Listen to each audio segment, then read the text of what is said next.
Welcome to the first episode of the Infertility Feelings podcast.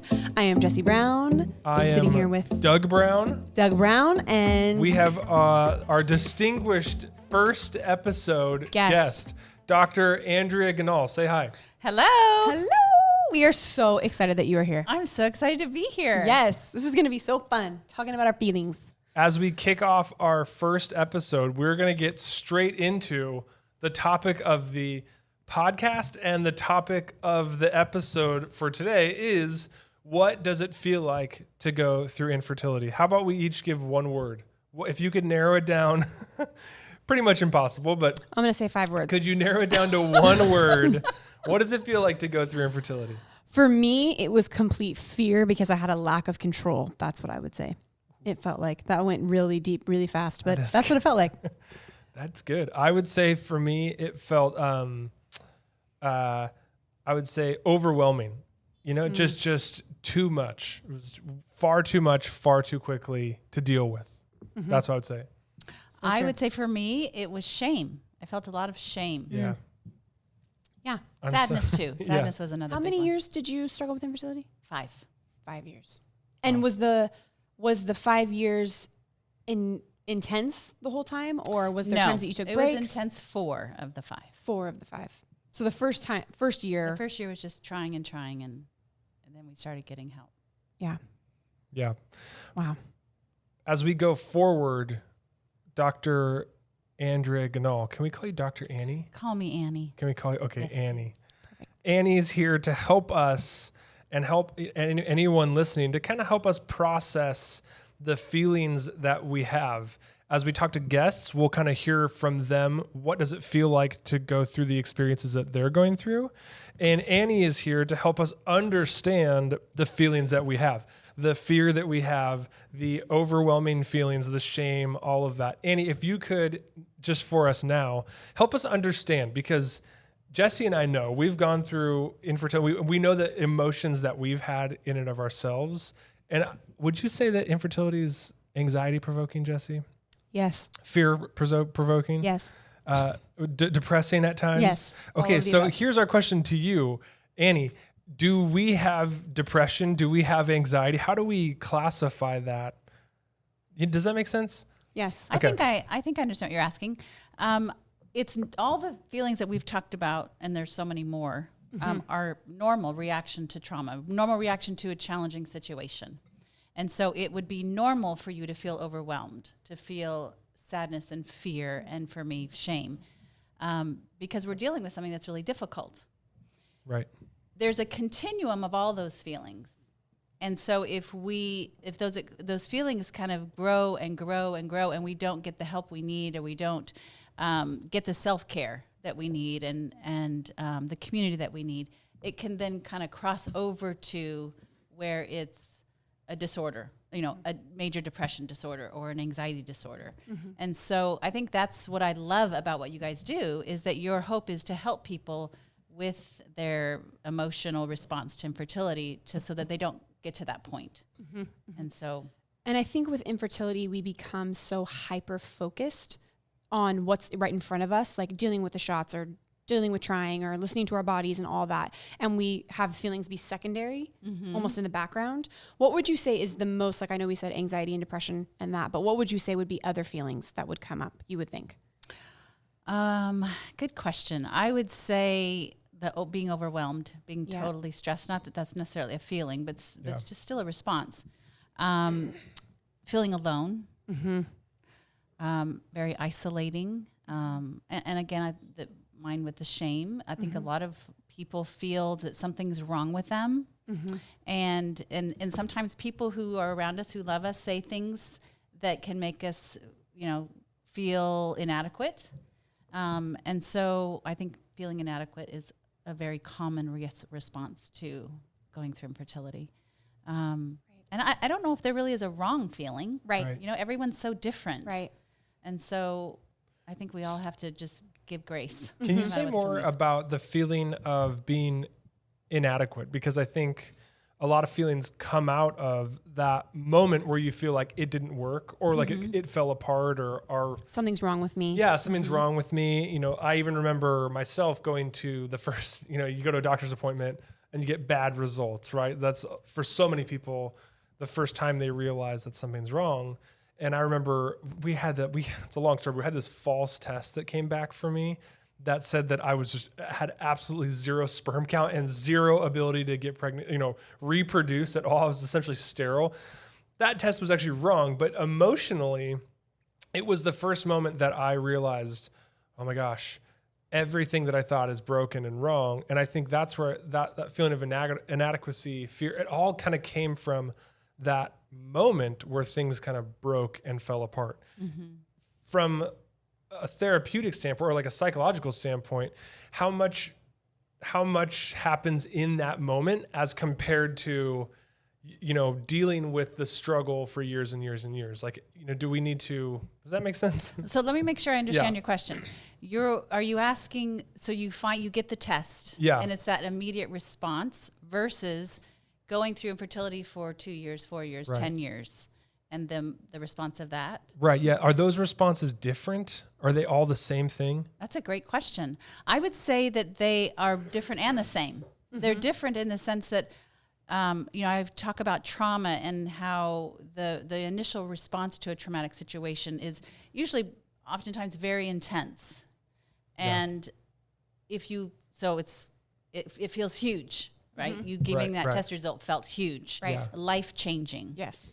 And then if you're 5 years down the road and you're still dealing with infertility, it may not be this catastrophic reaction. Rather, it's kind of this almost chronic, dull feeling of depression. This chronic feeling of, I always feel fearful.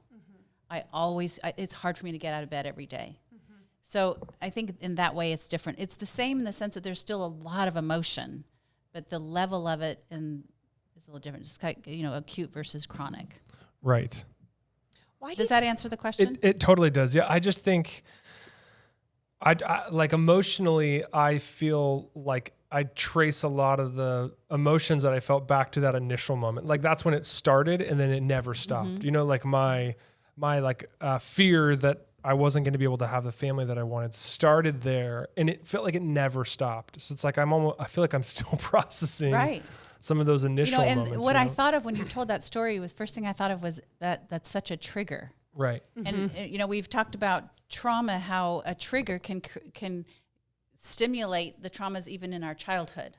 And so many of us in our childhood felt inadequate. Totally. Right. Whether it be from our parents or from our teacher or from our, you know, other students bullying or whatever it might be.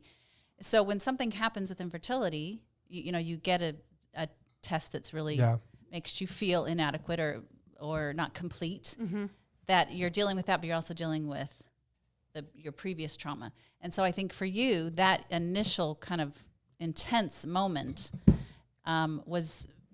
is kind of being triggered as you process and go along the road of all the other things that are going on with infertility. Right.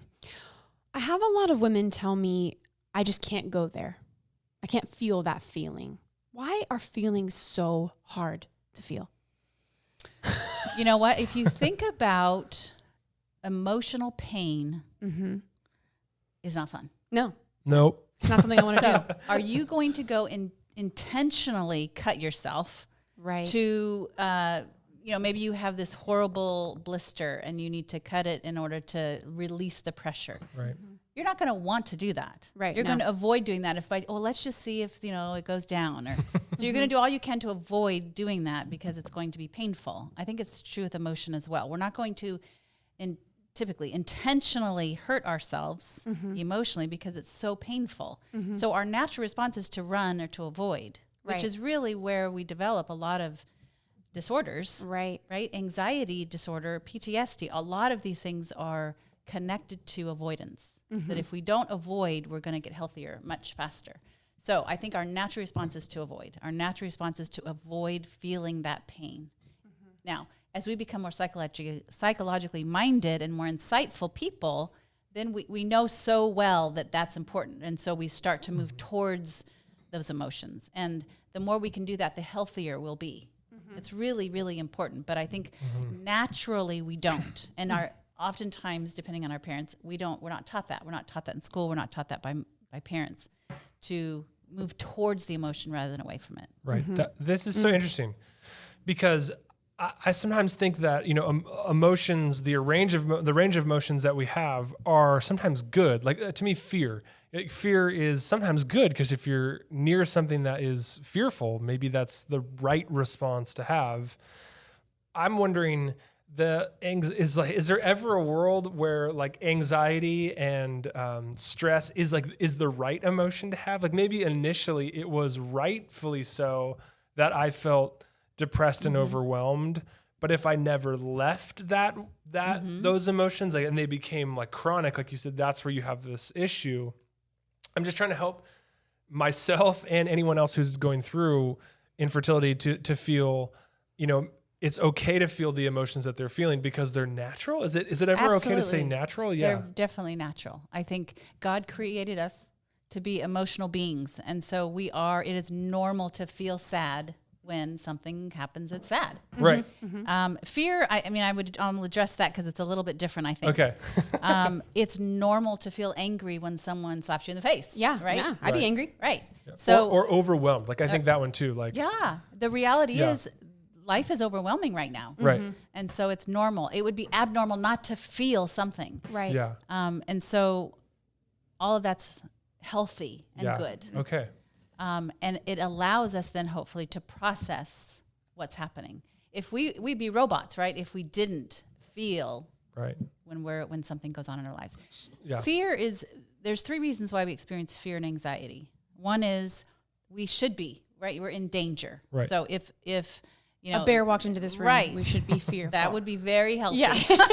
Get out. You need to be in the fight, flight, or freeze in that situation. Yeah. The second is we have to solve a problem. I have a quiz tomorrow. I'm anxious about my quiz. Study. That would be how you'd solve the problem. With infertility, okay, you're feeling anxious because you have a test coming up, a procedure coming up. This problem that you could possibly solve is, okay, I need to take care of myself these next. Like the 2-week wait they call. Yeah. Like when you're waiting to see if you are pregnant, basically. Right. That's So a big one. There are certain things that I can do during this process to help me emotionally, physically. So that would be another reason, anxiety, because you have to solve a problem. The third and most common is it's cognitive distortions. It's we're feeling the what ifs. What if I don't get pregnant? What if I never have children? What if I have a miscarriage? What if things that we can't control? And by being anxious about them does not help us. And so with I think anxiety, I only have cognitive distortion. I'm really good at that one. That's, you got to go. I tend to catastrophize. Yes. Yeah. Say, oh my gosh, the worst thing's gonna happen. Right. Okay, so where's the problem? Like, when does the problem enter in? Like, is it only if we stay in cognitive distortion? Is it if we are fearful and we never stop being fearful? Because I'm feeling like emotions are healthy in most cases, right? Would that be right to say? I wouldn't say most. I think it's normal and That's healthy. what we have here, Annie. Yeah.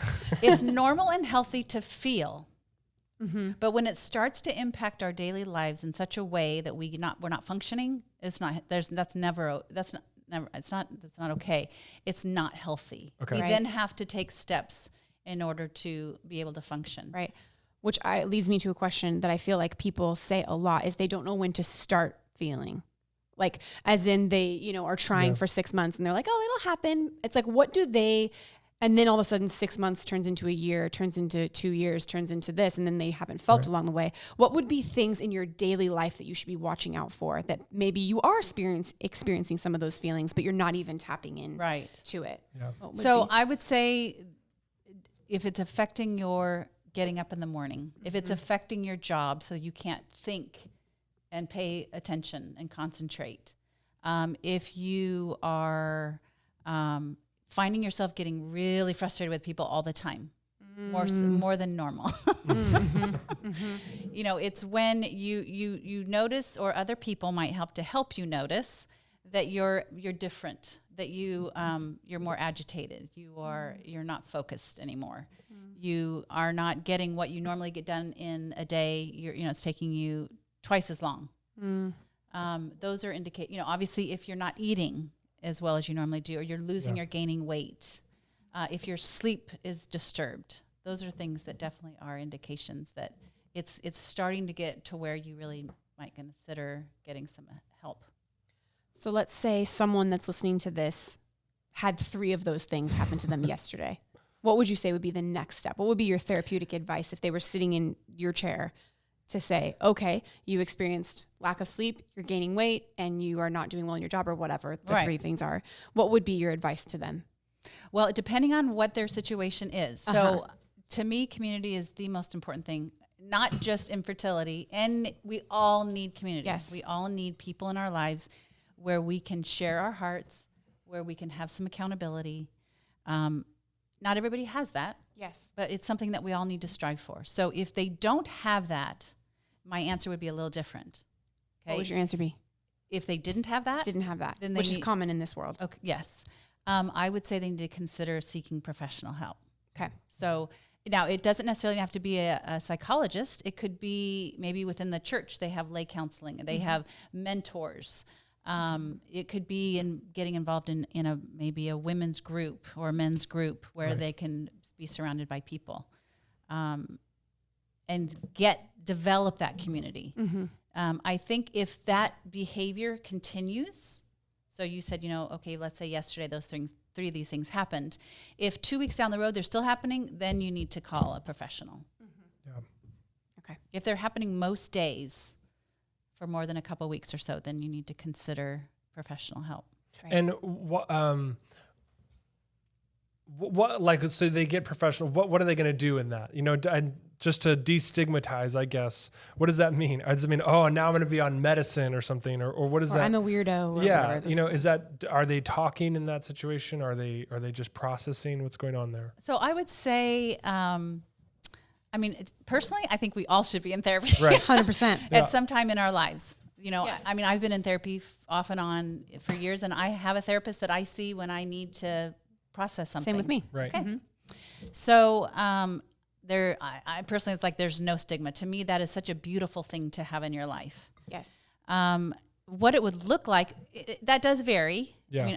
To be honest with you, therapists are very different. I would say I'm a cognitive behavioral therapist, so my style would be very different than maybe somebody who does more talk therapy. Not that CBT is still talk therapy, but it's very focused on your thoughts determine your feelings. So I would be talking a lot about your thought patterns, your cognitive distortions. Yeah. And that would be so, not the saying that that would be the great for infertility, but I feel like that's all you have sometimes with infertility is your mind. Right. Your mind and your thoughts are just going over, and especially if you don't have community to let that out. Exactly. Right. That is, it's just a hamster wheel in your head. Right. Yeah.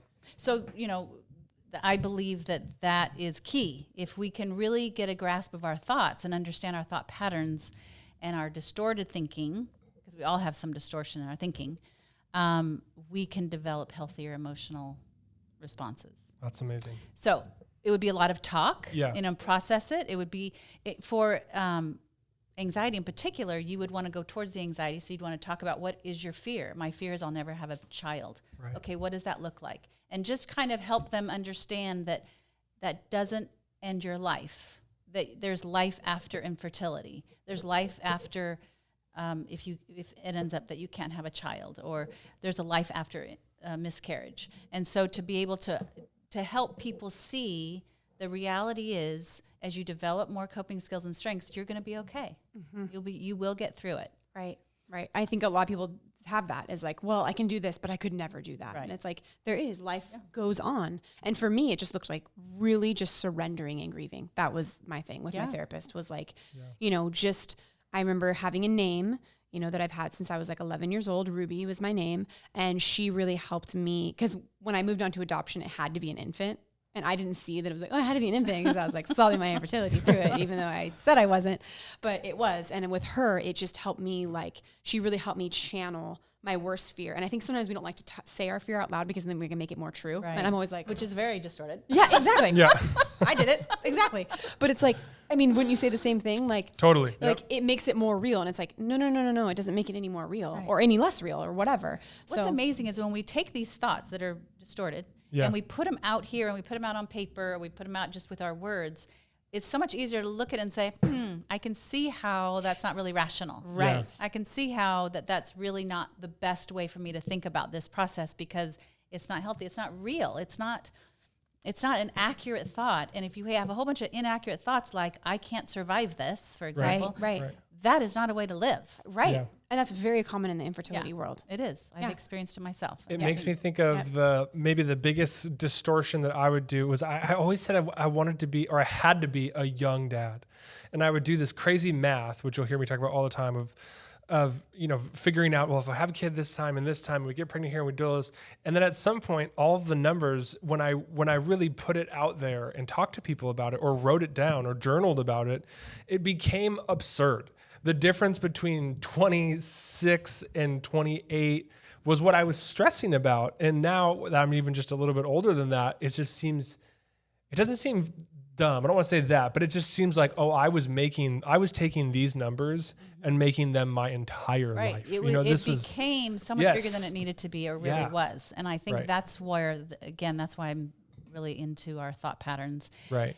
Is that when we put them out here and we process it with a therapist, or again, our community, it's so much easier when it's out here versus just in our heads, where we can start to process it and say, 28 is really, giving myself those 2 years really isn't realistic and accurate and healthy. Right. And so, and then we're more able to then change and reframe our situation so that we can have healthier thinking, and therefore it's not as depressing. It's not as anxiety provoking.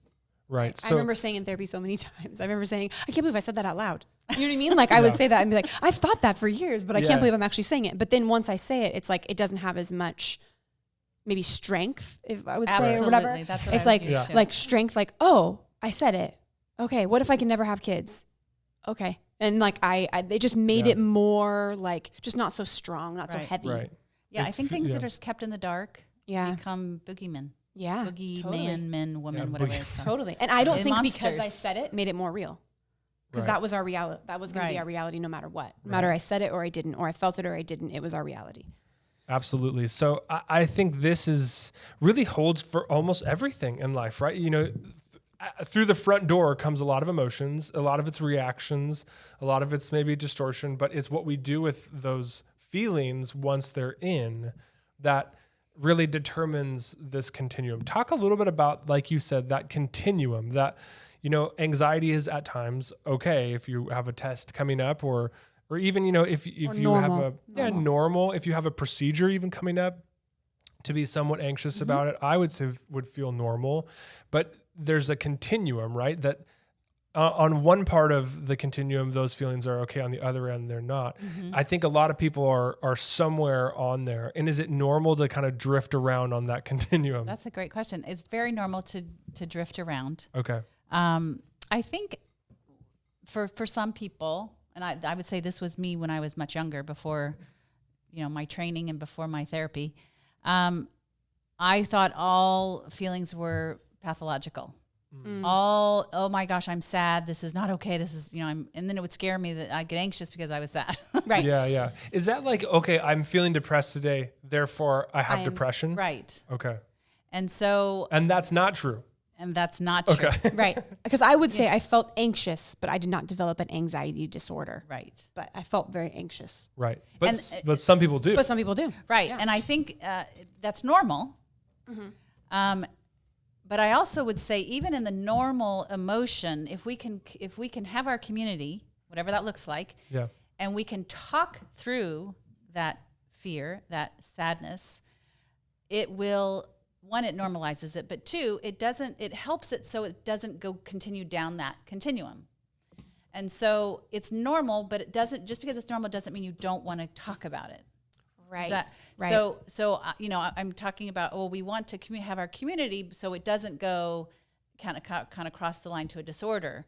I want to say from the very beginning, we want to have that community. From the very beginning, we want to process, because even though it's normal, it's still good to process it, because we're created to commune Yeah. with each other. Right. Yeah. I hear that all the time is once people let out the secret, I'm struggling with infertility, almost every single one says how much better they feel and how much people reach out to them. Oh, I felt the same way. Oh, I felt the same way. You know what I mean? Yeah. We've seen that a lot. Absolutely. Like the load is lifted. Yeah. Because it happens. Emotions feel so subconscious, or they feel so reactionary, like uncontrollable. You know, it's not like I'm like, now I'm going to be overwhelmed, or now I'm Right. going to be sad. Right. It just happens to you. And the releasing of that, the communicating of that, the letting it out feels like the most natural thing to do. But because of a whole variety of reasons, it feels like we hold that in. I would love to know, I think it would be even great for all of us to, for me, my initial reaction was I felt overwhelmed because I felt fearful. And it wasn't until I verbalized that fear to friends and family that I could even get past that, right? Like, I think I was locked up in fear, and my fear made me want to do all crazy things. You know, it really made me want to run away and not continue on with my normal life. But once I started to process my fear and people were able to ask me, what is it that you're afraid of? Well, I don't want to be a dad when I'm 34. And then verbalizing that felt like, well, that wouldn't be that bad to be, Right. you know, like that would be Right. the end of the world. It started to help me realize, like, I think I'm just really disappointed, you know, and and my fear turned to disappointment. What do you think, what was your first one, Jesse? Like, what was that emotion that let way into all the other emotions? One thing I want to add to what you said, Yeah. which we've talked about before, is I think also that way of thinking and that fear made us make a lot of bad decisions, Right. especially when it comes to adoption. Not who we adopted, Right. that was great, but our two failed adoptions. I think we also made a lot of mistakes in that, and I think that was led by I have to have an infant, and you had to be a young dad. So Yeah. let's figure this out, throw money to whatever we need to throw it to, and to Right. solve our problem. Right. And I feel like it was after our second adoption, Yeah. we both were like, oh, we tried to solve our infertility with this, Right. you know what I mean? And so I think that's also something that's interesting to talk about, is just that fear can sometimes, especially if you don't let it out, can make you lead to not good decisions. Yeah. Feelings lead to very real world issues. Yeah. Yeah. Yeah. Yeah. My feelings of fear led to tons of bad decisions, and because I wasn't processing that fear. So we covered a lot of infertility, a lot of feelings, a lot of things come up. Doug, what would be your biggest takeaway from this episode? I think my biggest takeaway in terms of infertility causing lots of feelings is that that's not necessarily bad. And that even though we feel lots of things, it's kind of what we do with those feelings. It's the, you know, I feel maybe I'm prone to feeling anxious about something, and something comes up in my infertility journey that I go, oh my gosh, this is so anxiety provoking. What do? Do I take that and just sit on it and think about all of these what ifs, or do I communicate those to a community and, you know, let them out? Because the feelings are natural, right? Right? Yes. Right. Okay. Thank goodness. The feelings are natural, but it's what I do with them that is like my responsibility. And I think that's empowering to me, that I can take control of my feelings. That would be my takeaway. Ooh, take control of your feelings. That's good. That's a book title. I like it. My biggest takeaway was to hear the anxiety thing broken down. Okay. I think that was really helpful, of like, right, like if a bear came in here, this is what you should feel, like all those Yeah. three things. And that infertility is so that number third thing of like, what did you say? cognitive distortion. Cognitive distortion. Exactly. So I think that was my biggest takeaway. That was a really good nugget. And that you can lean in to your feelings and still be scared. You know, it doesn't have to be that you have to Absolutely. arrive without fear or without anything. You can be scared, but still just keep walking. That's towards what that. courage is. There's another book title. We just learned how to be courageous. And, you know, I will add too about the cognitive distortions. That applies to all of our feelings. It's not just anxiety. I mean, it's kind of clear, and I'm an anxiety specialist, so that's where I go. But Yeah. that applies to, you know, depressive thoughts and angry thoughts. And Yeah. Yes. Thank Wonderful. you so Dr. much. Andrea Ganahl, thank you for being You're here for our welcome. It's fun kickoff to be episode. here. You guys Yeah. are so great. You're the best. Thank you. And we will be back next Monday. That's right. Excited. for our second episode. Thank you guys so much for joining us. It's so fun to be here. Yes. Thank you. See you next week. Yeah.